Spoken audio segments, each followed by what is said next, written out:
Welcome to the House Hacking Success Podcast, where you'll learn the path to free rent and financial freedom through real estate.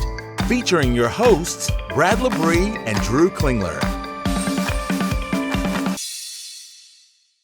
Hey everyone, real quick before we start the show, Brad wrote an amazing ebook that will teach you everything you need to know about house hacking and living rent-free. To get a free copy, text HouseHack, all one word, to 22828. That's HouseHack, all one word, to 22828 to get your free copy. Today's episode features Brad and Craig Kurlop from Bigger Pockets.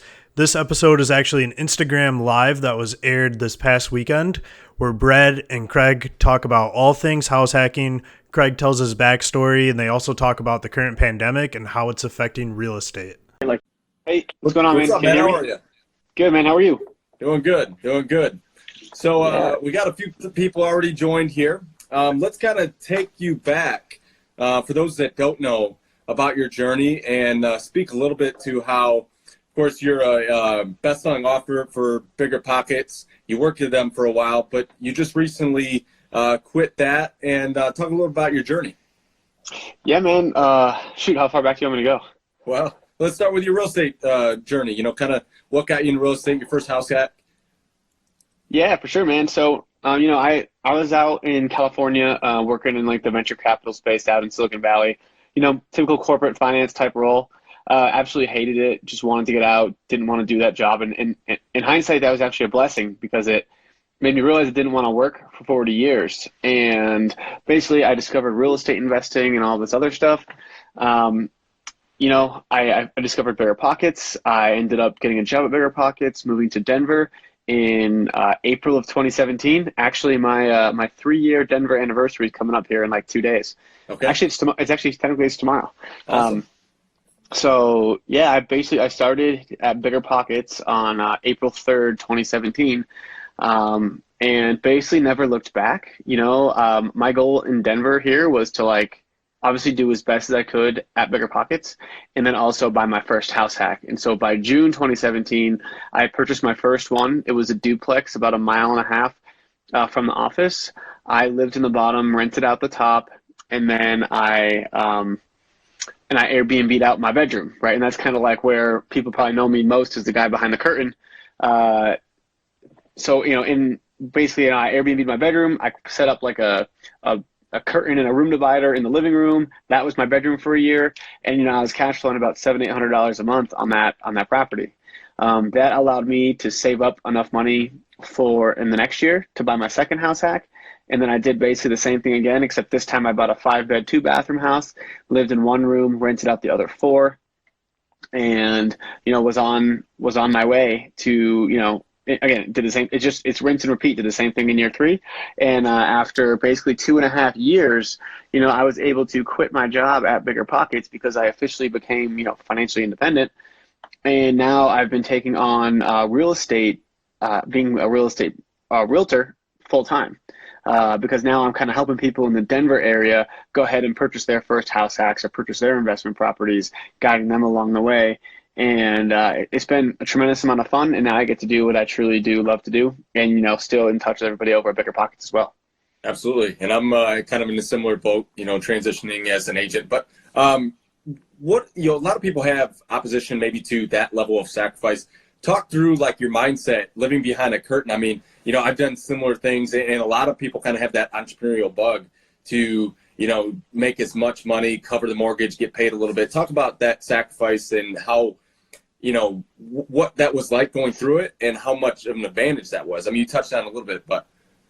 Yeah, man. I mean, it was tough, I guess, for the first 2 weeks, right? There's this whole thing called hedonic adaptation, which if you don't know the theory, basically what that means is that it's a theory that was discovered when I don't know if it was a scientist or whatever, they studied a group of people who won the lottery and a group of people who became paraplegics. And in the first day, people who won the lottery were very happy. The people who became paraplegics were obviously unhappy. But over the course of 2 weeks, they all regressed back to their median happiness. And so if you can take that theory and apply that to your life with becoming uncomfortable, you kind of realize that, yeah, after 2 weeks, it kind of just becomes your life and you become grateful and happy for no matter what. And so, I found that after living behind the curtain for about 2 weeks, I got pretty used to it. I actually really enjoyed having a revolving door of Airbnb guests come in and out. And it ended up, I have great relationships that I've still been in touch with a lot of these people today. I actually ended up dating someone from being behind the curtain, right? And so it's kind of like a crazy scenario. Obviously, that wasn't like what got me through, though, right? That's just what like helped me tread water through those kind of tough times. How I got through really was just the why, right? And the why was being able to become financially independent in such a short amount of time, right? 2.5 years, and I had $90,000 of student loan debt too. So I had an obstacle in front of me, and I really wanted to hit financial independence by the time I was 28. And, here we are, right? And so and that financial independence is that why is really just so I can, spend time with my family as they get older, be able to be there for my family when I actually have a family of my own, and, be able to travel and just live life and do what life's been, do it like what you're put on this earth to do, which is have fun, inspire people, and make the world a better place. Absolutely. And for anyone that hasn't read your book, The House Hacking Strategy by Bigger Pockets, I highly recommend it. It's a great outline sort of a myriad of, a lot of different strategies you can do within house hacking, not just, standard duplex, but like you said, Airbnb, and it gives a lot of great examples and reasons. So let's kind of transition now. We're in sort of an unprecedented period of time, and I would venture to say almost all of the people that listen to our podcasts and probably a lot of people that haven't been through a cycle. So this is kind of a first time where we've hit a little bit of adversity in the last, 10, basically almost 10 years now. What's your outlook going forward? I mean, obviously you have no crystal ball, but sort of like, what do you think the other side of this represents? Yeah, again, I don't know, right? I can tell you that, when you buy a property, and when I try to help people buy property, what I always advise is that you need to have multiple strategies that work, right? So a lot of people who were just banking on Airbnb, well, that party just came to an end real quick, right? The cops just busted that really quickly. And so now you need to be able to rely on traditional rental income. Is it going to be as good as Airbnb? Probably not, but you have to be able to hold, right? And so what I've done in this, like in the immediate right now, is basically I turned my Airbnbs into month-to-month short-term rentals, traditional, typically, signing leases, all that kind of stuff. I've basically got them both rented in a relatively short amount of time, because that was why I bought these houses. It was like, okay, if for some reason Airbnb goes away, I could never have predicted a worldwide pandemic, but if for some reason Airbnb goes away, I've got a fallback plan. And now is the time to exercise that to see if it works. And if it works, that's a tried and true strategy, and it will likely last for the long haul. In terms of where the market's headed, I potentially think that there will be quite a bit of foreclosures coming up in the next 9 to 18 months. And why I say that is because at the end, so banks right now are giving 3-month forbearance. Is that the right word? Mm-hmm. Basically, they're forgiving 3-month payments, 3 months worth of payments, but those are still going to be due, and they're going to be due on month 4. And so people who have been struggling for the last 3 months are not going to be able to pay their mortgage 3 times. If it's a $2,000 mortgage, you're not going to be able to pay $6,000 in June or July or whatever it is. And so then banks are going to have to start taking action. They might have to start foreclosing, all that kind of stuff, unless greater actions are being taken, right? The second part of that is in the past 10 years, Airbnb has become this massive conglomerate, right? 2008, Airbnb didn't exist. I believe it started in 2009. And so now you've got a lot of people purchasing houses with mortgages, relying on Airbnb income. Well, those people are going to either lose their houses, they're going to be forced to sell them, or the banks are going to have to foreclose them. And so, I think you're going to see either houses being sold tremendously cheap, these Airbnb rental houses, or you're going to see foreclosures, in, the 9 to 18 months after that.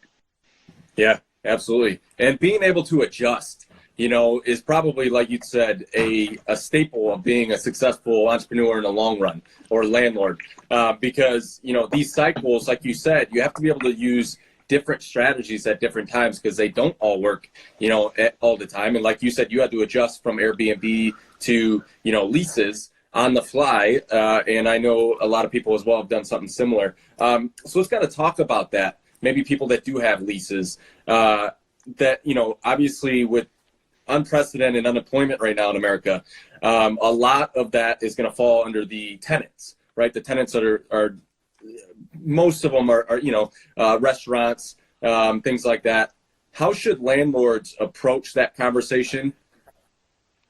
How should landlords approach the conversation with tenants that maybe won't be able to pay today and going forward? Yeah, so actually Brian has a great video on this too, and I agree. Kind of the first thing you have to do is have to basically send an email or some sort of them right now and let them know that rent is still due. They are still required to pay. If they absolutely need it, they can work with them. But yeah, it is important to kind of finish that thought that Brandon Turner had mentioned, that contacting, the two, and there may be other ways to go about it and help, whether that's from local government, state government. Obviously, there's going to be some federal funds coming out, and how that's coming, we still have to figure out. But having that conversation is important. Unemployment benefits will come in. A lot of people have, let's get him back in here. There we go.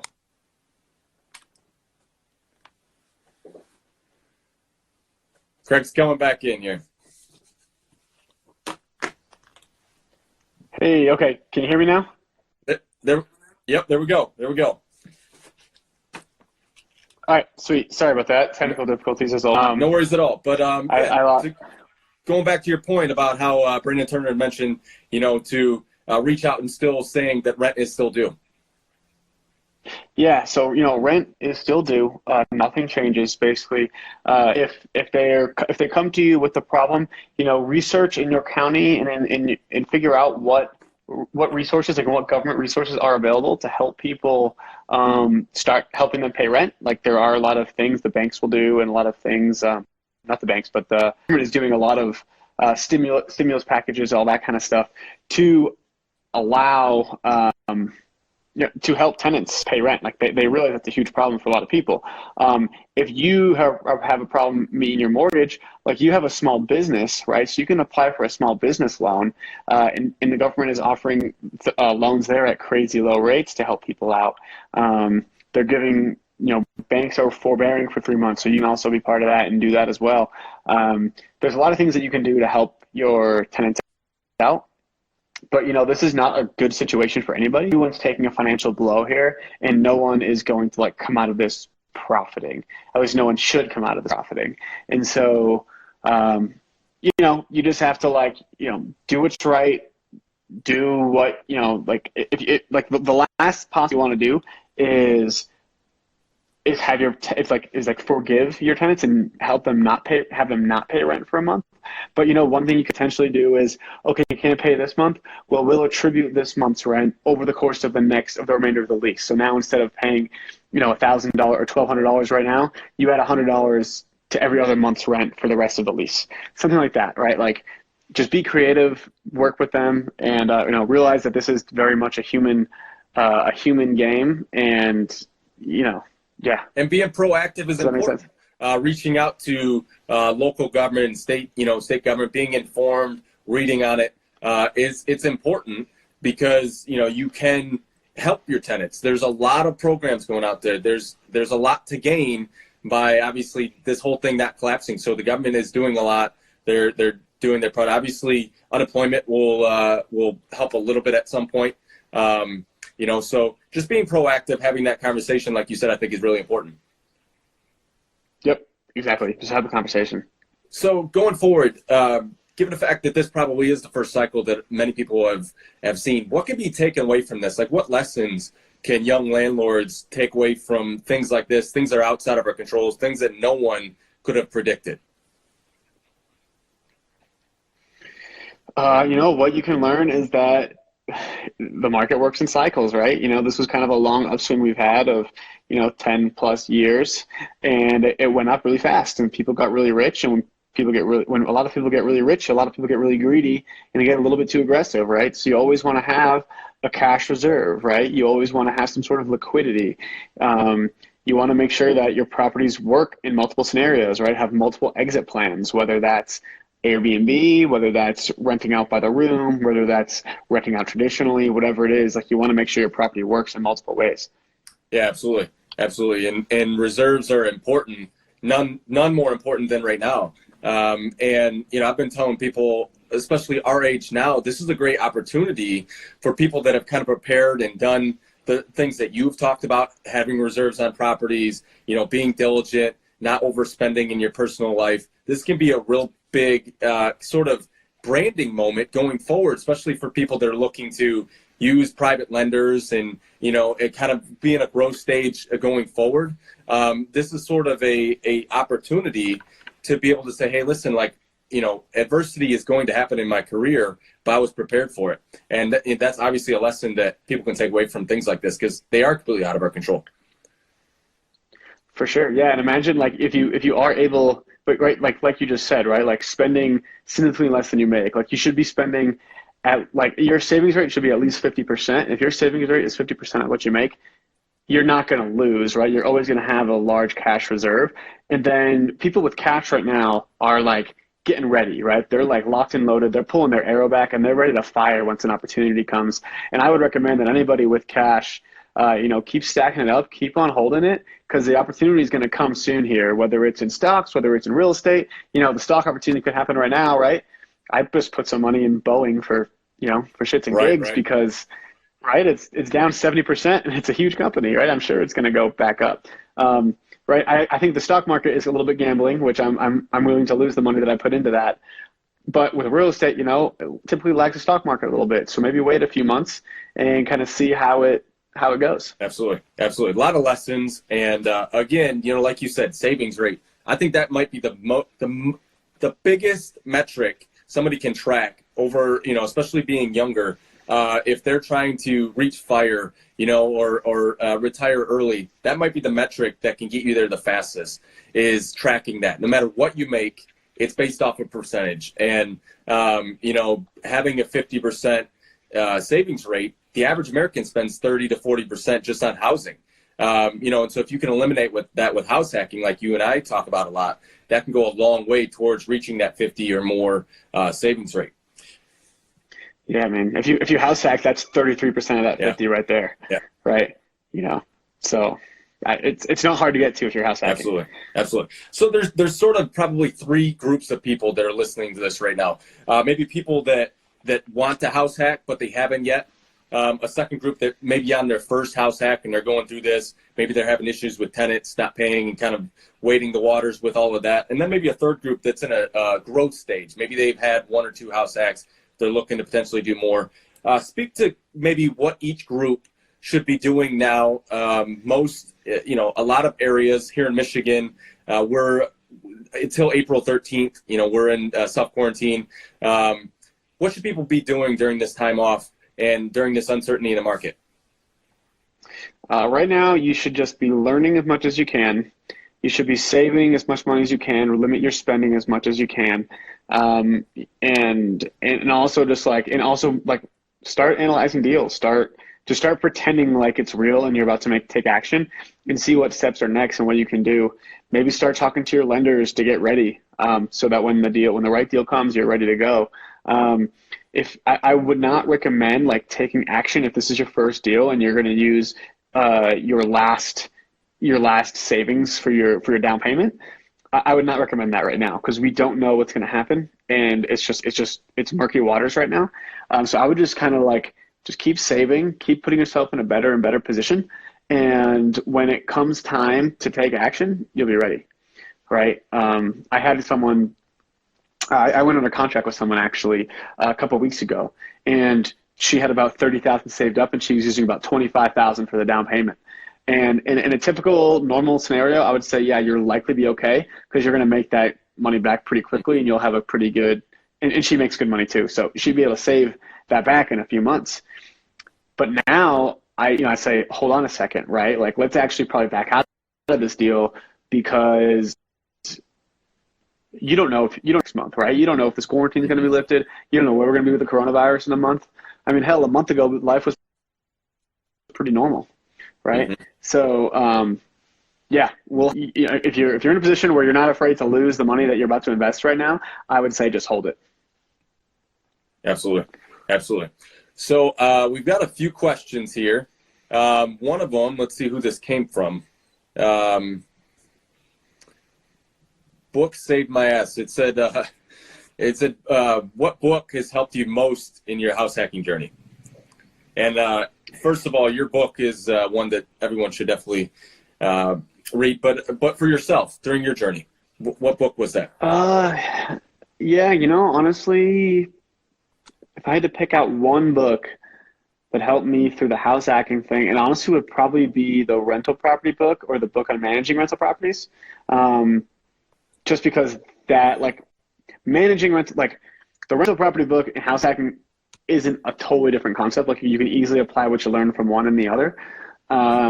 There's some nuances and a little bit differences, but those are probably kind of the two books I referred to most on my first house hack. And then from there, you kind of just get the experience and you learn. And also just getting on bigger pockets and asking questions on the forums and stuff like that.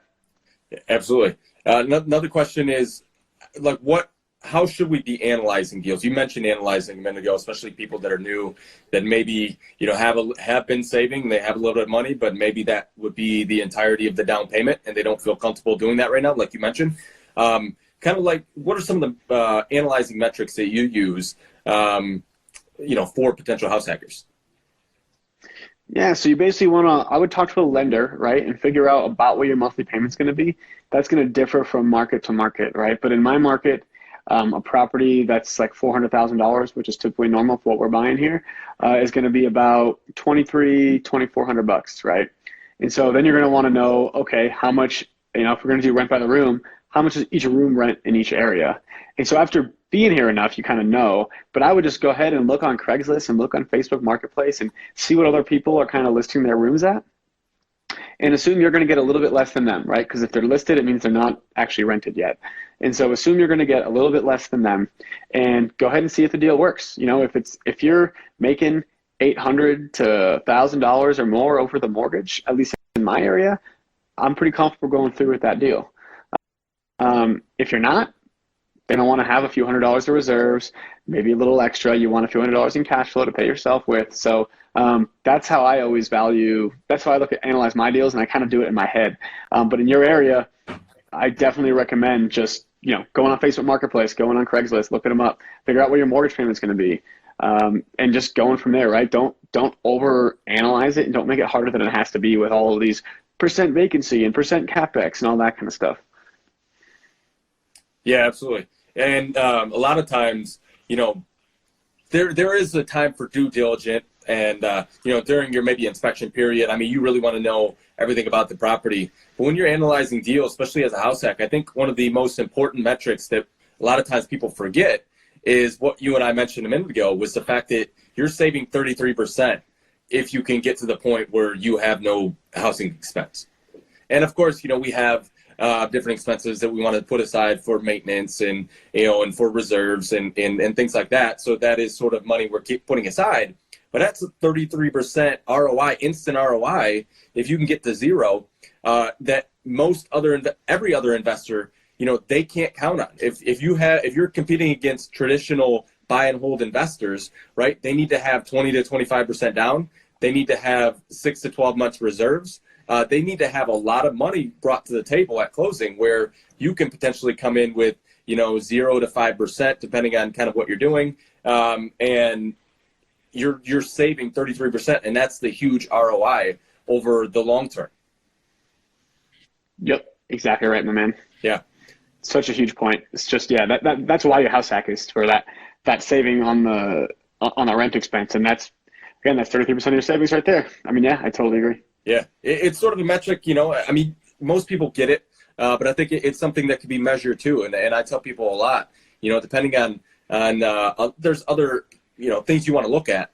But if you can get to zero and you feel confident you can get to zero, that's a great first step. And that's sort of, the first metric that I go to is figuring out the rents, figuring out the payment, of course, and, maybe figuring out the upside of the deal.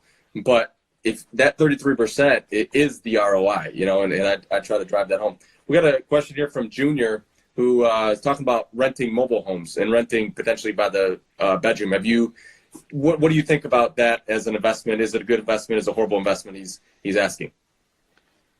Yeah. So for what I'm seeing in mobile homes is that they don't appreciate all that much, but they're great for cash flow.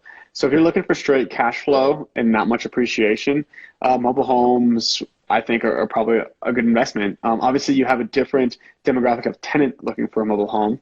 And so you have to be, if you're really good at screening tenants and you're okay with kind of handling and managing tenants, then I would say, yeah, like a mobile home could be a good investment for you. I personally wouldn't want to go there just because I'd rather have, I don't want tenants in mobile homes. And a lot of times the mobile home tenants are great people looking for a home. They're just lower class or whatever it is. It's just, it's never really interested me that much. I know a lot of people make a lot of money on mobile homes though. As for the rent by the room on the mobile home strategy, I think that I've never heard of that happen. I think you could potentially try to make it work and, be a story and kind of inspire some people if it works out well for you. I just don't know what people would pay for if a room in a house is going to go for, $600 or so.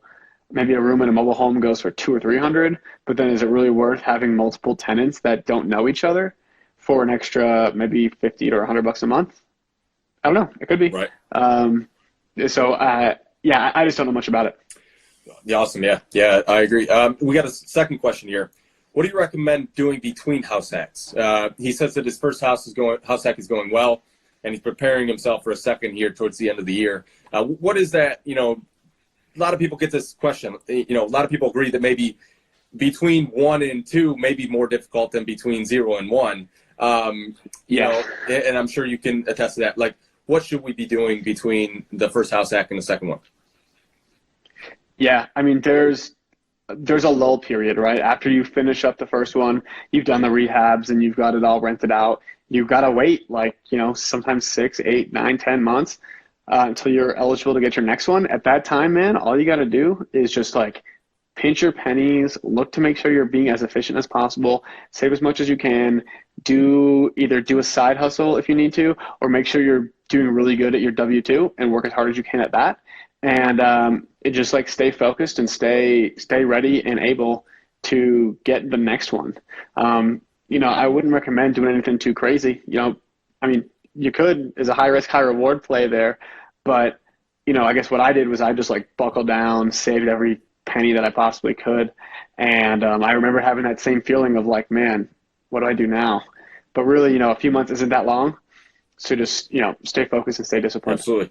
A similar question here. We'll take a couple more questions and we'll wrap this thing up. I'm sure you got things to do. But Shelly Justin asked a similar question about what you should do for your second, but he's talking more specifically to financing. What are the action steps you should take towards financing for the second one, which, you sort of touched on, but specifically financing?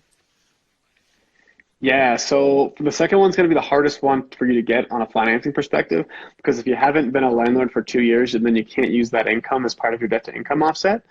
And so the second one is hard. So you either have to be able to qualify for 2 homes with your current job, which means you're probably making a good salary. Some lenders will allow you to take leases. So if you can get your first place rented out and have a signed lease before you actually close in your next place, they may use a percentage of that lease towards your debt to income ratio, and that would help you out as well. But that's kind of why in that first year you want to just make as much money as you can, because you're gonna have to figure out how to get that second one. Absolutely, and then reporting that. With your taxes on that following year, after you do your leases and then reporting that income, a lot of times for banks, at least from what, around me, that's the more verifiable way where they'll take that percentage away. If you're under 2 years, because a lot of times, it's kind of that, thing where you're weighing. A lot of people will underreport on their taxes so they don't have to pay, the taxes on that income from the rental, but they kind of screw themselves out of financing down the road.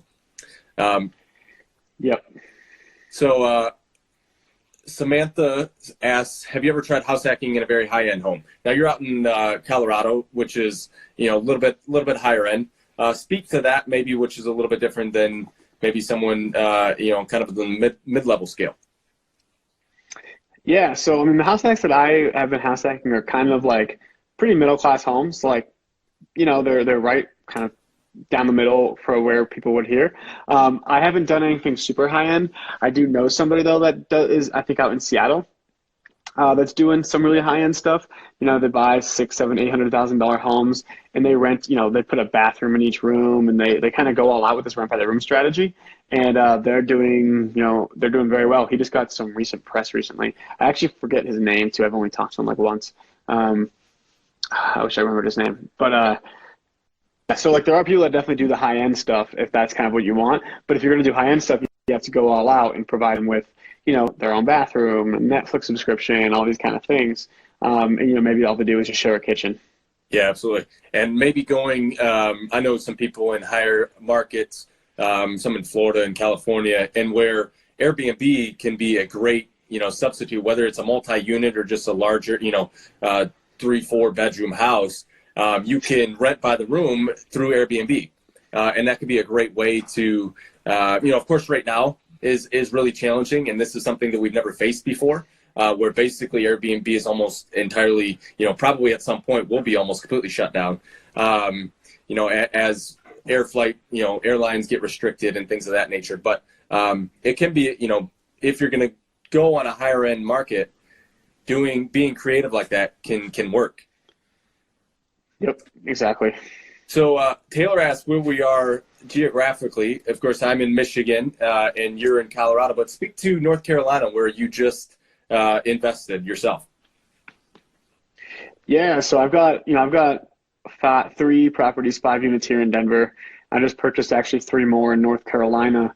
And so basically, in Denver, I've got good cash flow. It's a high likelihood of appreciation, pretty good market, but all of my properties out here are just like a little too cute, right? It's like I've got some rent by the room, some Airbnb, some hybrid rent by the room Airbnb, all that kind of stuff. And so I kind of just wanted like some traditional rental properties. Someone's going to rent out the full house, that just totally works. A couple $100 a month of cash flow, and just kind of stack those up a little bit in a cheaper market. And so, I met some guys out in at a conference last year who basically do this stuff in Fayetteville, and they have the whole team in place. They've got a great property manager, a great contractors, great lenders, and they're great agents themselves. And so I said, hey, I got the team in place. Could I find a better market? Probably. Like, could I find better cash flow or better appreciation? Probably. But I don't want to look for it. I don't want to have to go and like find all of the teammates when they're just giving them to me all here on a silver platter. So I went out and there in December, looked at some properties, put a few under contract, bought them. And now they're cash flowing me like between $200 and $300 a month per property. And it's just kind of like a nice little head on Denver. Absolutely. And something that, maybe people don't realize, as you talk about a lot, is the team is the most important a lot of times, especially when you're doing out-of-state investing. And as people progress in their careers as real estate investors, they may look into things like this. But you had a bad experience in Florida where you had a really crappy team and it really screwed you out of a lot of money. And it taught you a lesson that having an A team is better than maybe an A market sometimes if you don't have that A team. And that's why you found a good enough market with a great team, and overall you're going to do way better than you did down in Florida. That is so good. Yeah, exactly right. I mean, I've been trying to figure out a way how to say that, but I'd rather have a B market and an A team than an A market and a B team. Yeah. Absolutely. Perfect way to word that. Yeah. Love it. Absolutely. So we got a couple quick questions here. Just a follow-up on us reporting. So they asked, so would you have to report the rooms that you've rented on your first house hack to qualify for your second? Not necessarily, but if you want to have a better shot at getting qualified and having a lender offset that cost, you do want to report that income. And of course, you'll pay taxes on that, but it'll allow you for financing in the future to potentially get more. And then someone also says, are you required to file rent by the room? By the way, are you required to file rent by the room for taxes? I'm sure if you sign a lease, you are, correct? Yeah, if you sign a lease, I would suspect that you are. Like if you were to get audited or something, like they could probably find that. I mean, it's kind of in your best interest too, because you can't really claim deductions unless you have income. And so if you don't have income, like you don't have a business, and if you don't have a business, you have nothing to deduct. So, I think, maybe I'm not sure if you're on your personal traditional mortgage, I think you can still write off like mortgage, the interest, but I don't know if you can like deduct insurance and taxes and all that kind of stuff on just a traditional property. And also in rent by the room, you're buying things for the house, right? Like you've probably bought in $3,000 to $5,000 in furnishings that you can write off. You've probably done some repairs that you can write off. You've probably, purchased like toilet paper and dish soap and stuff and communal stuff that you can write off. And if you don't file that, those rent by the room in your taxes, then you can't have all those write-offs either. So, I mean, up to you whether you want to do that or not. Yeah, absolutely. This is a great question here by Junior. He asks, and you have a good question, response to this. Junior asks, he said as a renter, but for the renters, how do you run credit when you're screening? So I just use cozy.co. Great resource. It's free for you, free for the landlord. You send them the application through Cozy. They give you a link. Yeah, Mr. John Wright answered the question for me. Yeah, they basically, once they fill out the application, they submit it. It's like $40 for them. You get a credit report sent to your email with a background check, and you get to, you make a decision based on what you see. It's very easy. Cozy makes it very easy. Absolutely. I just recently switched over from your recommendation, and I have enjoyed it. Like you said, it's free. Everything's in one place. There's a little bit of a coaching to get your tenants to switch over and some things like that. But overall, it creates a hub. Everything's in one spot. And one thing that, you can attest to, and a lot of our listeners will at some point, you're not going to want to get texts from all your tenants. It just gets overwhelming, and you prefer it all to be in one spot where it can be yes or no. And Cozy is a great resource for that. Yep, exactly. Cozy's great. And honestly, as you go too, as you start getting 10 plus properties, like you'll outgrow Cozy as well. But for people just starting out, I think Cozy's absolutely perfect. Yeah, absolutely. You got time for a couple more? Yeah, cool. I got it. Cool. Yeah. We got a question here. Someone that lives in Fayetteville. He says that he's in the area. What's the name of your team? He didn't catch the name of the team you're with. Oh, I'm with the Five Pillars Realty Group. Shelby, and I work with Mike Glaspie, but I'm good friends with Shelby Osborne, Daniel Kidd, and Michael Glaspie out there on the pillars out there. So definitely reach out to them. Let them know I sent you. I like to build my street cred. There you go. But yeah, that'd be they're great. They're great people. Really high energy too, so fun to be around. So here's a question. What is the comparison in your market and maybe in general between a rent by the room approach versus a one bedroom apartment? What do you see the cost difference being? So it's kind of hard to compare, right? Because a one bedroom apartment is effectively one room. So yeah, I mean, so I guess like if someone's going to rent out like a one bedroom apartment in Denver, it's probably going to be about $1,300 or so, $1,300, maybe a little more if you're like in a nicer area. But my one bedroom right now is being rented out for like $1,300 or $1,400. And then one bedroom would be like if somebody was just getting a bedroom, the cost would roughly be. Yeah, if someone's like getting a bedroom in a house, it'd probably be about $800 or $900. Okay. So, but they wouldn't have their own private bath or anything like that. But that would kind of be the difference. So probably be fair to say maybe 30% less if you're doing the bedroom approach. Yeah, sure. It's so hard to. That's sort of in my market, sort of in the greater Detroit area. It's somewhere between like 20 to it depends. It depends a lot. Size of the house, of course, the quality of the house and things like that, but probably about 20 to 30%, I would say, probably less than that. Yeah. I think that makes sense. It's so hard to say the difference, but yeah. Yeah, absolutely. Got a couple questions here. This one is sort of an easy answer. It says, what are the steps in getting a lease agreement made? Bigger Pockets is an incredible resource for this. So if you're and of course, you know better than I do, but if you're a pro member, they have a state-specific lease that is really good. And of course, you can add and subtract to your personal preferences, and you can take it to a lawyer and make it specific for you and your niche. But Bigger Pockets is a great resource for leases. Yep, I actually made those leases. Did you? So, okay. Yeah. So I worked with each lawyer in each individual state to create the leases. We do at Bigger Pockets recommend that you get them looked over by, but it will be much cheaper for you to bring the lease that you buy from Bigger Pockets to your lawyer than it will be and just have them make reasonable updates than it will be to have them create a lease from scratch. So you're saving probably 5 times the amount of money. Absolutely. Nick asks you, any thoughts on ADUs right now? I'm in LA, and the regulations just eased up quite a bit during the housing crisis the housing crisis going on. What are your thoughts on ADU? I think ADUs are great. If you have a house with one, it works out great. It's kind of more of the luxurious house hack. Whether you want to live in the ADU and rent out the big house or vice versa, it'll be great for you, and it's a great strategy if you've got a family. In terms of building an ADU, I actually personally probably would not build an ADU unless it was on my first couple.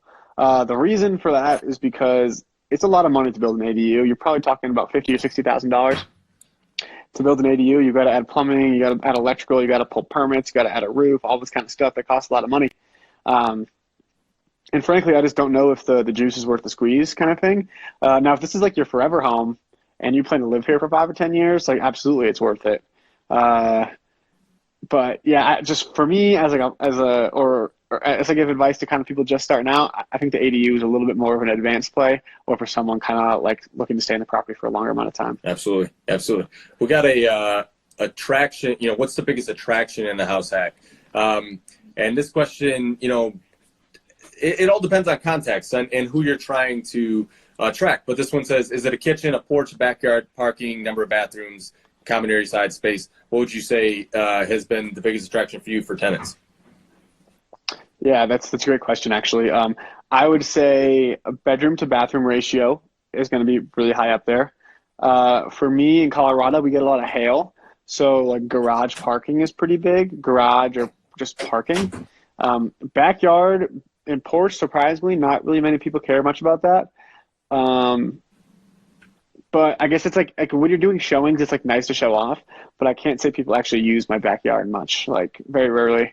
And also just location, obviously you want to be, I like to personally be close to highways and close to, I like to be no more than 5 minutes from the closest highway, so I can get to kind of wherever you want pretty quickly. Yeah, absolutely. Location is very important. I think kitchens, backyards, same experience for me. I mean, our properties are large lots. And have big backyards and decks and patios and things, and that never seems to it's a little bit of an attraction, but kitchens are the big ones. Of course, if people are looking for specific bedroom counts, that's important. When you get up to certainly 3, but maybe even 2 bedrooms, a second bathroom or at least a half bath becomes a big attraction, at least from the people that in my area. But then parking is important too.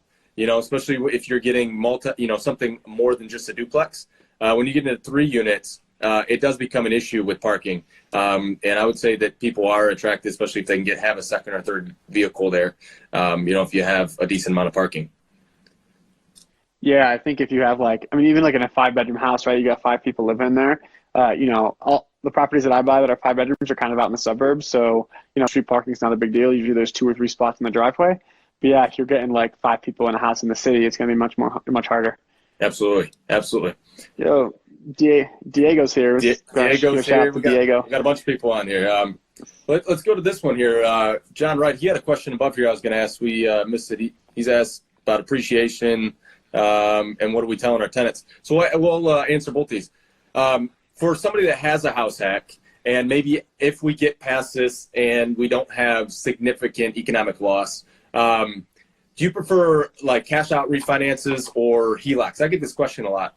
Kind of what's the difference and which one do you prefer? I like HELOCs. The reason is because when you cash out refi, you have to pay for it like no matter what. Whereas a HELOC you get the option to pay for it, and so you've got money ready. So when a deal comes across your desk, you can kind of act quickly, but you're not paying for it while you're sitting there idly. Right. So that's kind of why I like it more. The downside to HELOCs is that, they're a little bit riskier because they have like a shorter time frame, and banks can kind of call them back whenever they want, typically. So you just have to kind of be careful.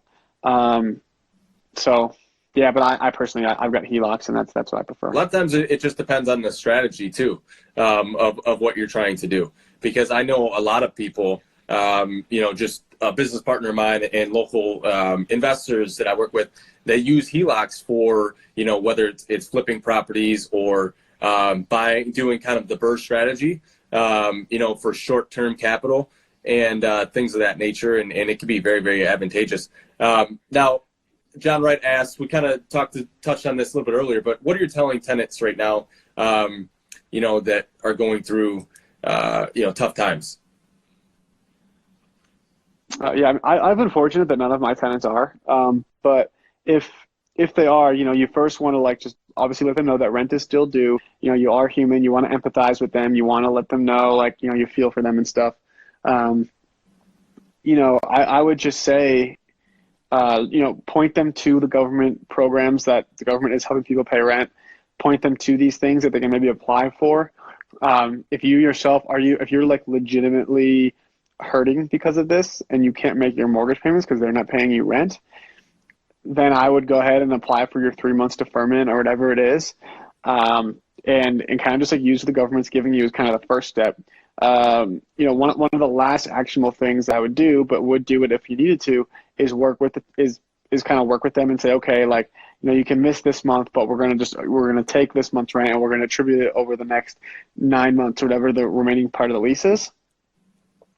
And that's kind of that's a way to solve the issue of rent, at least for this month, right? If this goes on for multiple months, right, then we kind of have a larger scenario at hand. Right.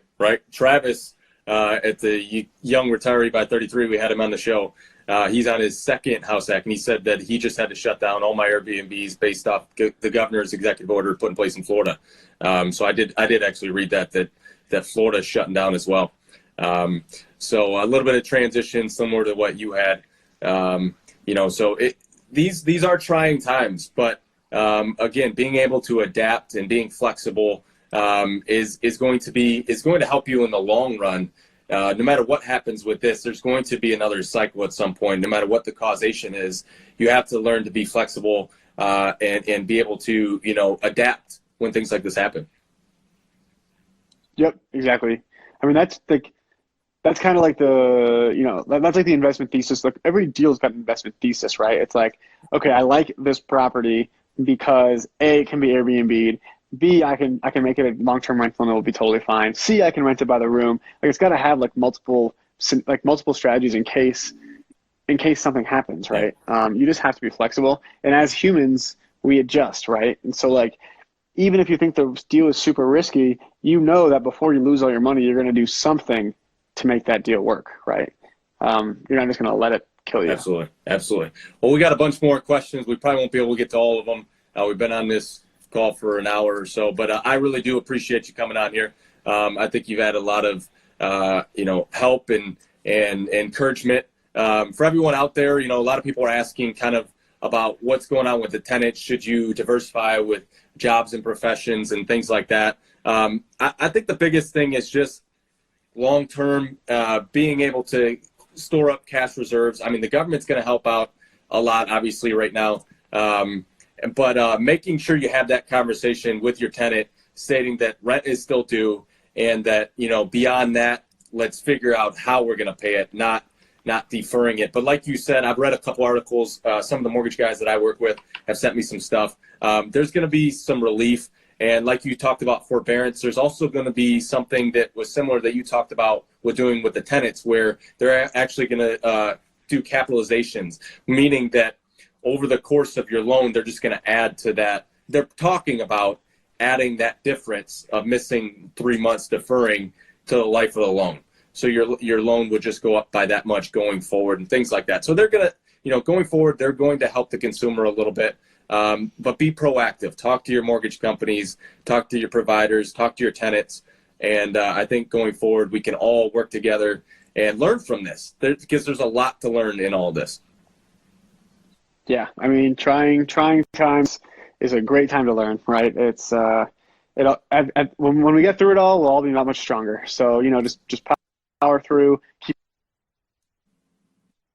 educating yourself, keep listening to the guys who have bentals and see what they're doing. Absolutely, and Absolutely. just we have Connor at the end of here too. But we appreciate you all joining in. We appreciate all the questions. We got a ton of questions. Maybe I'll go back through all these and collect all of them, and we'll have a show directed entirely at a lot of these questions. But we really appreciate you coming on, Greg. And for anyone that hasn't read your book, this is a great time. Florida just got locked down. Michigan is. A lot of places throughout America are going to or already have been locked down. Reading is a great time during this time off, learning information, and none better than reading your book. Thanks for listening. If you could do me a huge favor and go give us a 5-star rating on iTunes, I would really appreciate it. It would really help us out. If we provided any value, please go do that. Otherwise, there's a lot of people who haven't subscribed, so go ahead and go subscribe and you'll get notifications when a new podcast episode is released. Thanks again, everyone. Have a great day.